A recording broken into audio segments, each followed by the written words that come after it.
News 18 India की team पहुंची है अर्द में, उस जगह पर जहां पर बैलिस्टिक मिसाइल गिरा है। ईरान की तरफ से जो बैलिस्टिक मिसाइल दागा गया, ये आप देख सकते हैं क्या हाल यहां पे हुआ है। यही वो एग्जैक्ट स्पॉट है, लेकिन इर्द गिर्द इतनी तबाही हुई है कि जिसे अल्फाज में बयां करना मुश्किल है। मैं दिखाने की कोशिश करूंगा आपको इर्द गिर्द क्या हुआ। ये जो आप बिल्डिंग्स देख रहे हैं, ये सब तबाह हो चुकी हैं और इर्द गिर्द तकरीबन 1 किलोमीटर के एरिया का हाल यही है। तो ये वो जगह है जो डायरेक्ट हिट हुई है, यानी इसी पे मिसाइल गिरा है। और ये इर्द गिर्द देखिए मिसाइल गिरने के बाद क्या हाल हुआ है। ये अर्द है, डमोना में भी काफ़ी तबाही हुई है। और ये वो जगह है जहाँ पर करीब 150 लोग घायल हुए हैं और उनमें से 10 की हालत गंभीर बताई जा रही है। जो दूर दूर तक का एरिया है, तकरीबन 1 किलोमीटर का एरिया, वहाँ पर यही हाल हुआ है। सब कुछ तबाह हो चुका है, सब कुछ यहाँ पे बिखर चुका है, क्योंकि ईरान की तरफ से अब ऐसे मिसाइल्स का इस्तेमाल किया जा रहा है जो यहाँ एयर डिफेंस सिस्टम को इवेड कर रहे हैं। एयर डिफेंस सिस्टम काम ही नहीं कर पाया और ये मिसाइल का डायरेक्ट हिट यहाँ पे लगा। हालांकि इंटरसेप्टर्स निकले थे एयर डिफेंस सिस्टम से, लेकिन वो इन मिसाइल्स को नहीं गिरा पाए, ना ही डमोना में जो गिरा और ना ही जो यहाँ अर्द में गिरा। तो उसी वजह से आप देख सकते हैं यहाँ पे किस तरीके की तबाही हुई है।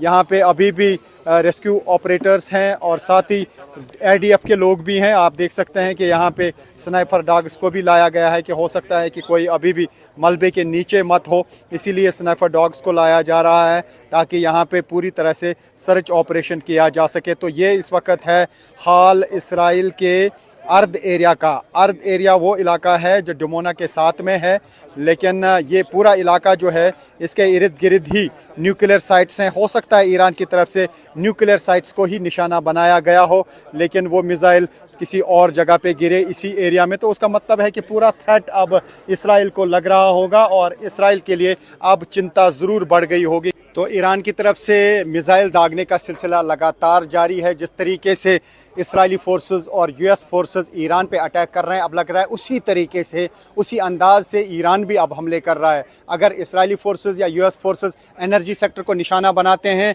तो ईरान की तरफ से भी एनर्जी सेक्टर को ही निशाना बनाया जाता है, क्योंकि वहाँ पर जो न्यूक्लियर साइट पे हमला किया गया, उसके बाद यहाँ पर भी न्यूक्लियर साइट के इर्द गिर्द हमले किए गए और 2 मिसाइल जो अलग अलग जगहों पे गिरे, इसकी वजह से तबाही हुई। 250 से ज़्यादा लोग इन दोनों जगहों पे ज़ख्मी हुए हैं, जिनमें से काफ़ी लोगों की हालत तशवीशनाक बताई जा रही है। तो अभी ये जंग रुकने का नाम नहीं ले रहा है। अभी ऐसा लगता है कि ईरान के पास काफ़ी सारे मिसाइल हैं जो अब अलग अलग मौक़ों पे वो यहाँ दाग रहे हैं और यहाँ पे तबाही हो रही है। तो यहाँ पे अभी आप देख सकते हैं, अभी असेसमेंट की जा रही है कि कितना यहाँ पे डैमेज है। अभी यहाँ पे रेस्क्यू ऑपरेशन की टीमें हैं, सर्च ऑपरेशन की टीमें हैं, स्नाइपर डॉग्स लाए जा रहे हैं कि हो सकता है कि बिल्डिंग के अंदर कोई मत हो तो उसको यहाँ पे निकालने की फिर कोशिश की जाएगी। तो फ़िलहाल हम देख पा रहे हैं कि यहाँ पे इतनी तबाही हुई है कि इसे अल्फाज में बयां करना मुश्किल है, क्योंकि तकरीबन 1 किलोमीटर का जो एरिया है यहाँ पे वो प्रभावित हुआ है। वहाँ पे इस तरीके का इम्पैक्ट देखने को मिला है और जो ख़ास तौर से जहाँ पे ये मिसाइल गिरा है वो ये स्पॉट है और इसके इर्द गिर्द जो है हर किसी बिल्डिंग में बहुत ज़ोरदार तबाही हुई है। ये देख सकते हैं आपकी क्या हुआ है, खिड़कियाँ सारी निकल चुकी हैं, दरवाजे सारे टूट चुके हैं, स्लैब्स गिर गई हैं। तो ये असर रहता है यहाँ पे मिसाइल का, कितनी ताकतवर मिसाइल होती है। बताया जा रहा है कि 500 किलो से ज़्यादा एक्सप्लोसिव इस मिसाइल में होता है जो ईरान की तरफ से दागे जाते हैं। क्लस्टर बॉम्ब्स का भी इस्तेमाल किया गया। यहाँ पे हम देख पा रहे हैं कि कभी कभी आसमान में जब मिसाइल देखने को मिलता है तो उसके बाद छोटे छोटे बॉम्ब भी देखने को मिलते हैं काफ़ी सारे। तो वही है जो क्लस्टर बॉम्ब है और उसकी वजह से अलग अलग जगहों पे तबाही हो जाती है। लेकिन यहाँ पे पूरी तरह से कंप्लीट जो बैलिस्टिक मिसाइल है वही डायरेक्ट हिट कर गया और उसकी वजह से यहाँ पे सब कुछ तबाह हो चुका है। और ये है इस वक्त यहाँ इस स्पॉट के हाल। यहाँ अर्द एरिया है, ये साउथ इसराइल का एक हिस्सा है। यहाँ पे आप देख सकते हैं कि IDF की तरफ से अब देखा जा रहा है इस मैप पे कि कौन कौन सा मकान तबाह हुआ है। जिस तरीके की यहाँ पे मैप्स होते हैं और ये आप देख सकते हैं कि ये पूरा इलाका जो है, ये पूरा इलाका तबाह हुआ है और अब मार्किंग की जा रही है मैप पर कि कौन कौन सी बिल्डिंग यहाँ पे तबाह हो चुकी है। और इससे आप अंदाज़ा लगा सकते हैं कि अभी यहाँ पे किस तरीके की तबाही हुई है।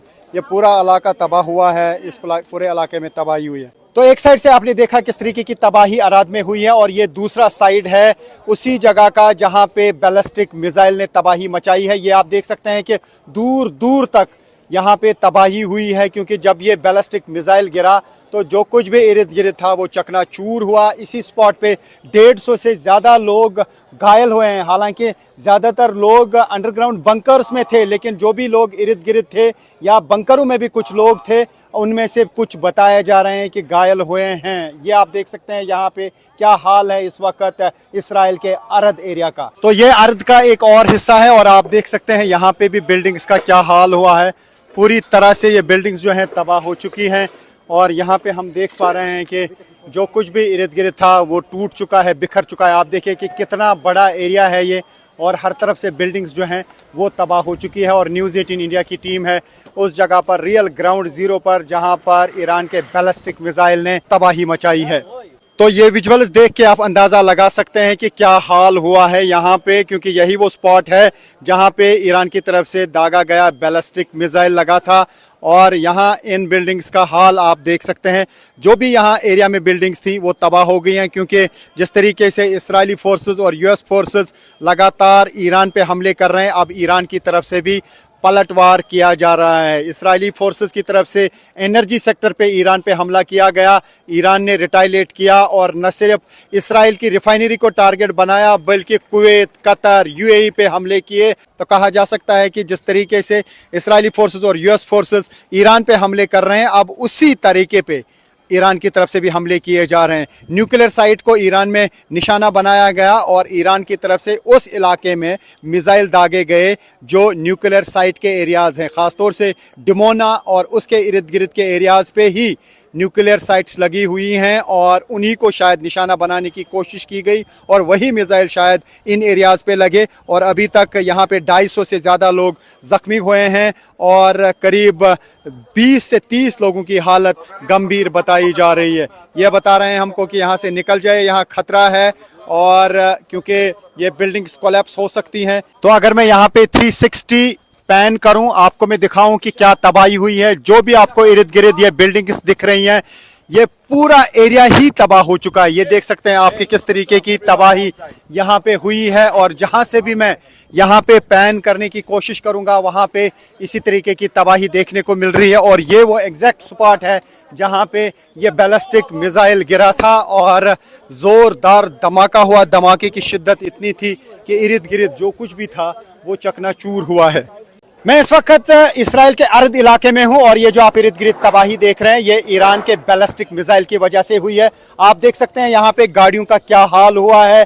इतनी शिद्दत थी इस धमाके की कि दूर दूर तक जो गाड़ियाँ थी वो बिल्कुल चकनाचूर हुई हैं। मैं दिखाने की कोशिश करूँगा यहाँ पे क्या हाल हुआ है इस पूरे इलाके का। तो यहाँ पे आप देख सकते हैं क्या हाल हुआ है। ये वही एरिया है जहाँ पर ईरान की तरफ से दागे गए मिसाइल ने तबाही मचाई है।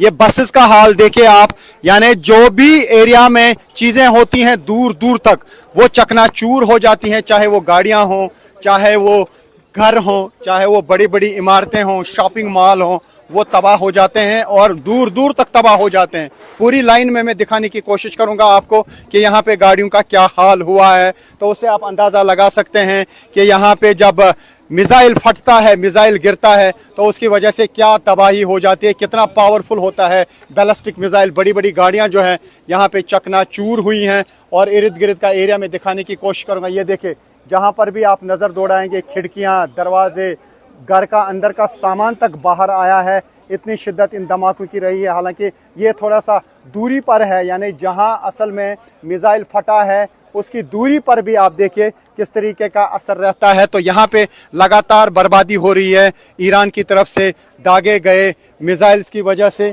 तो ये आप देख सकते हैं। मैं कोशिश करूँगा यहाँ पे आपको दिखाने की कि यहाँ पे बड़ी बड़ी गाड़ियों का क्या हाल हुआ है। ये हुआ है ईरान की तरफ से दागे गए मिसाइल्स की वजह से। और न्यूज़ 18 इंडिया की टीम है रियल ग्राउंड ज़ीरो पर, उस जगह पर जहाँ पर ईरान की तरफ से दागे गए मिसाइल ने भयंकर तबाही मचाई है। Rifat Abdullah, news 18 India, Israel. News 18 India की टीम पहुंची है अराद। यहाँ पर ईरान के बैलिस्टिक मिसाइल से हर तरफ से तबाही हुई। मैं दिखाने की कोशिश करूँगा। यही वो स्पॉट है जहाँ पे ईरान की तरफ से दागा गया मिसाइल फटा और इर्द गिर्द पूरे एरिया में तबाही हुई है। 150 से ज्यादा लोग यहाँ इस स्पॉट पे घायल हुए हैं। 10 की हालत गंभीर बताई जा रही है। मैं दिखाने की कोशिश करूंगा कि इर्द गिर्द यहाँ पे हाल क्या हुआ है। तो ये देखें किस तरीके से यहाँ पे बिल्डिंग्स जो हैं सब तबाह हो गई हैं। पूरा एरिया जो है ये बिल्कुल बर्बाद हो चुका है और दूर दूर तक इस मिसाइल अटैक का इम्पैक्ट रहा है। यहाँ पे आप देख सकते हैं, ये देखिए गाड़ियों का हाल क्या हुआ है। जो भी चीज़ें इर्द गिर्द थी वो चकनाचूर हुई हैं, तबाह हुई हैं। गाड़ियाँ यहाँ पे सैकड़ों की तादाद में तबाह हो चुकी है। 150 से ज़्यादा लोग घायल हो चुके हैं और जो कुछ भी यहाँ पे इर्द गिर्द था वो तबाह हो चुका है। ये देखिए क्या हाल हुआ है। ईरान की तरफ से दागे गए बैलिस्टिक मिसाइल की वजह से लगातार जो है ईरान की तरफ से बैलिस्टिक मिसाइल्स का इस्तेमाल किया जा रहा है, जिसकी वजह से यहाँ काफ़ी जगहों पे तबाही हुई है। और ये घरों का हाल देखिए, जो भी इर्द गिर्द दूर दूर तक यहाँ पे घर है। ये जो आप पूरा एरिया देख रहे हैं, इस पूरे एरिया में जहाँ पे भी आप नज़र दौड़ाएंगे वहाँ पे आप देखेंगे कि घर टूटे हुए हैं, बिल्डिंग्स जो हैं काफ़ी सारी ढह गई हैं और ये आप देख सकते हैं किस तरीके से लटक रही हैं यहाँ पे चीज़ें। और दूर दूर तक जहाँ पे भी हम देख पा रहे हैं वहाँ पर तबाही हुई है, क्योंकि जिस तरीके से ईरान की तरफ से एक के बाद एक 2 मिसाइल लॉन्च किए गए, उनको इंटरसेप्ट नहीं कर पाया यहाँ का एयर डिफेंस सिस्टम उन मिसाइल्स के सामने बिल्कुल फेल हो गया। क्योंकि जिस तरीके से ईरान की तरफ से एक के बाद एक मिसाइल अटैक किए जा रहे हैं, उससे चिंता यहाँ इसराइल की ज़रूर बढ़ गई है। यही वो जगह है जहाँ पे ख़ुद प्राइम मिनिस्टर बेंजामिन नेतन्याहू आए थे और यहाँ पे हालात का जायज़ा ले रहे थे। तो उससे आप अंदाज़ा लगा सकते हैं कि इस एरिया में किस तरीके की तबाही हुई है। ये इन लोगों के घर हैं और ये अब यहाँ पे अपने घरों का हाल देखने के लिए आए हैं, क्योंकि जब यहाँ पे सायरन बजी थी तो बहुत सारे लोग जो हैं वो यहाँ शेल्टर्स में थे। अगर वो बॉम्ब शेल्टर्स में नहीं होते तो न जाने कितने लोगों की यहाँ पे मौत होती, लेकिन उसके बावजूद भी यहाँ पे 150 से ज़्यादा लोग जो हैं वो घायल हो गए हैं। तो ये हालात आप देख सकते हैं उस जगह के जहाँ पर मिसाइल गिरा है और ईरान की तरफ से लगातार इस इलाके को टारगेट किया 2 साइड से, क्योंकि डमोना का जो एरिया है वहाँ पर न्यूक्लियर साइट्स भी हैं। हो सकता है कि न्यूक्लियर साइट्स को ही निशाना बनाने की कोशिश की गई हो दोनों साइड से, क्योंकि जो ये अर्थ का एरिया है एक साइड से है और दूसरा साइड जो है वो डमोना है। दोनों एरियाज़ में यहाँ पे टारगेट किया गया मिसाइल से। हो सकता है कि असल टारगेट यहाँ के न्यूक्लियर साइट्स रही हों, क्योंकि डमोना एरिया में ही न्यूक्लियर साइट्स हैं, यहाँ पर ही न्यूक्लियर रिएक्टर्स हैं। लेकिन 2 जगह पे जहाँ पे ये मिसाइल गिरे, दोनों जगहों पे तबाही हुई। एक जगह पे 100 लोग घायल हुए और यहाँ पर 150 से ज़्यादा लोग घायल हुए हैं। उसमें से काफ़ी लोगों की हालत जो है वो तशवीशनाक बताई जा रही है।